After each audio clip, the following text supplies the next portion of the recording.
ओम जय जय जगन्नाथ। ओम कर्मणो ह्यपि बोधव्यं बोधव्यं च विकर्मणः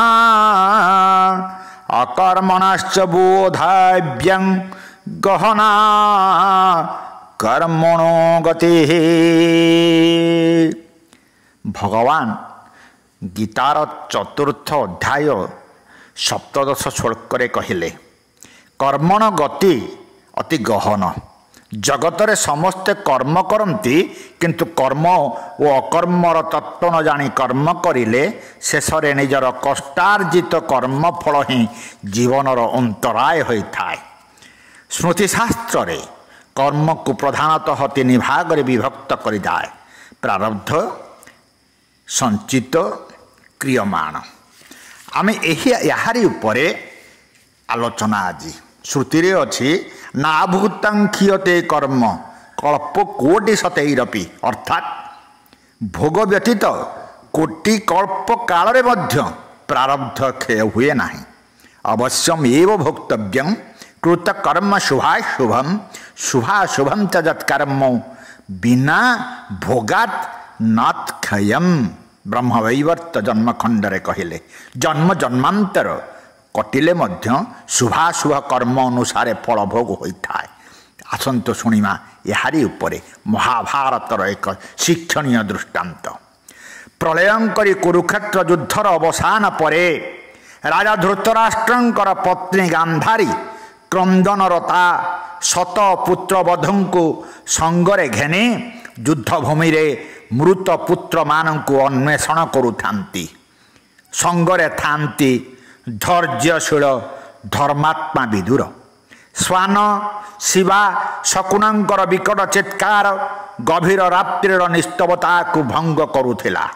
विक्षिप्त भावरे पड़िथिबा योद्धा मानंकर खंड विखंडित अंग प्रत्यंग विभिन्न अस्त्र शस्त्र भग्न रथ ओ अश्व हस्ती मानंकर जंत्रणा जर्जरित गर्जन युद्धभूमि रे एक पैशाचिक भाव सृष्टि करुथिला। सबराशि परिपूर्ण मांस रुधिर सिक्त पृष्ठभूमि मध्यरे एक परे एक शव अतिक्रम करि चालुथिले हस्तिनार राजबधुगण। युद्धर सही पर्याय महारथी कर्णंकर मृत्युरे व्यथिता पुत्र शोक विधुरा निराहारा कुंती को संगरे घेने पंचु पांडव प्रिय सखा श्रीकृष्ण सहित युद्धभूमि रे उपस्थित माता कुंती कर्ण शव को आलिंगन करी क्रंदन करुथिबा समय रे श्रीकृष्णंकर सांत्वना बाणी शुणी गांधारी कंठस्वर बारी बारी तांक निकटरे उपस्थित हेले। श्रीकृष्ण हठात गांधारी को देखि प्रणाम करिवारो तांकर पुत्र शोकर आवेग बहुगुणित होईगला। से आशीर्वाद परिवर्ते तिरस्कार करी कहिले हे कुरुकुल ध्वंसकारी चक्री तुमर कुटील चक्रांत फलरे आज कुरुकुलर विनाश। शत पुत्रर जननी होई मु आज पुत्रहीना।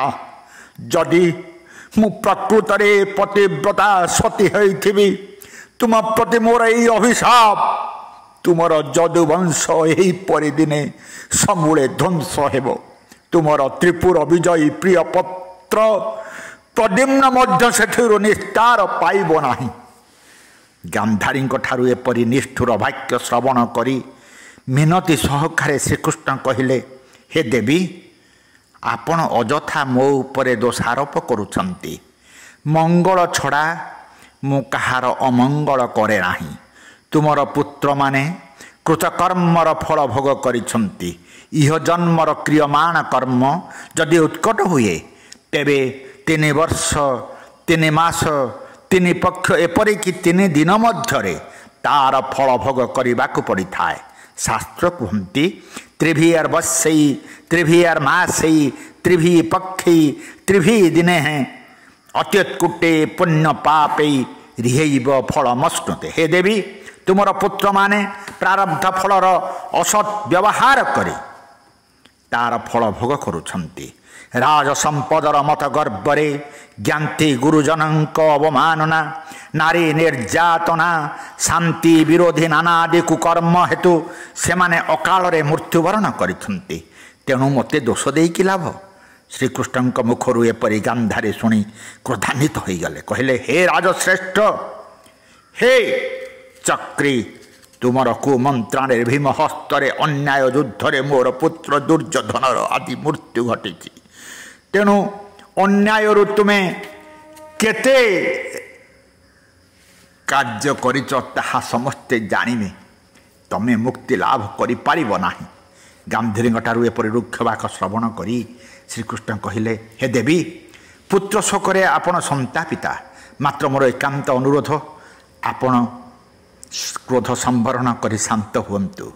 जीव मात्रे फल भोग करिथांती कर्मर। आपण पूर्वजन्म जहाँ करिछंती वर्तमान ताहार फल भोग करुछंती। एहा खंडन करिवार कहार साध्य नाही। गांधारी कहिले हे कृष्ण, मो जाति स्मर, मु विगत 50 जन्मर कथा जानी पारिछि। अतीतरे 50 जन्म मध्य मु एपरि कौनसी कर्म करि नाही जहा द्वारा मोर शतपुत्र विनाश हेबो। श्रीकृष्ण यह शुणी कहिले हे देवी, आपण 50 जन्मर कथा जानिछंती। यार बहु पूर्व आपण राजवंशरे जन्म ग्रहण करथिले। राजांकर एकमात्र कन्या और रूपरे अनिंद्य सुंदरी थिबारु सर्वदा गर्विता थिले। एकथा यौवनर प्रारंभरे सखीगण घेनी उद्यान भ्रमण करुथिबा समयरे एक क्षुद्र झिंटिका आसी आपणक स्तनरे बसी पड़िथिला। आपणक रागान्वित होई 100 झिंटिका शिशु को छुंची द्वारा माल करी गुंथि गलारे धारण करथिले। सेतिकी बेले उद्यानर वृद्धा झिंटिका माने एतादृश कर्मरे मर्माहत होई अश्रुण नयनरे आपणଙ୍କୁ शतपुत्र विनाशर अभिशाप देइथिले। 200 नयनर लोतक धारा आज 2 नयनर लोतक धारार समाप्ति घटी। यह कम सौभाग्यर विषय नुहे देवी। आगरू यार आरंभ होइथिले आपण प्रति जन्मरे 2-3टी पुत्र जन्म करी सेमानंकु हराई रोदन करिथान्ते। मात्र मो उपस्थिति रे यह घटी थिबारु मो एकाथरे के आपनकु शतपुत्र जनन कराई शतपुत्र विनाशर व्यवस्था करी गोटिए जन्मरे पुत्र विच्छेद दुख को समाप्त कर देइछि। ज्ञात बा अज्ञात कर्मरे जहा करिबा ताहा फल भोग करिबा छड़ा अन्य गति नाही। जदि च भगवत कृपा मिले ताहा द्वारा श्रेय सिद्धि पारे किछि अंश क्षय हो जाई पारे। कर्म फल संबंधरे पौराणिक उपाख्यानटी विशेष आज उपादेय। भगवान लीला भूमि पवित्र भारतवर्ष। यही भारत भूमि रे जन्म ग्रहण करिबा स्वभावतः मानव हृदय धर्म भाव उद्रेक। स्वर्गर देवता माने भारत रे जन्म ग्रहण करिबा को इच्छा करिथांती। अद्यपि जेबे देवे जन्मंती जन्म भारत भूतले बोली कहा जाए। जुगे जुगे महापुरुष गण यही पवित्र भूमि रे जन्म ग्रहण करी कर्म जटिलता को उपलब्धि करी तार सार मर्म को प्रकाश करिछंती। ताहा हेउची गुरुवाद। गुरु बिना ब्रह्म साक्षात्कार हो पारिब नाही। गुरु ही जीव और भगवान के मध्य एकमात्र मिलन सेतु। तेणु तत्वदर्शी सद्गुरु को आश्रय करी सेमानंक निर्देश रे आमे दैनंदिन कर्म को संपादन करि पारिले आम जीवन सार्थक हो पारिबो। सेही गुरु कृपा प्राप्ति निमंते परम पुरुष कृष्णंकर अमृतोपम उपदेश कहा जाइछि। तद्विदे प्रणिपातेन परिप्रश्नेन सेवया उपदेक्षन्ति ते ज्ञानं ज्ञानेन तत्तदर्शिनः। गीता 4th अध्याय 34 श्लोक। सद्गुरु श्री बैरागी कहती जे दैनंदिन कर्म रे व्याघात घटिले सबकिछि गुरुंक पाखरे समर्पित। निश्चित भाव रे आमे बाधा विघ्न निवृत्ति पाइबा सहित आमे लक्ष्य स्थल रे पहुँची परिबा। ओम शांति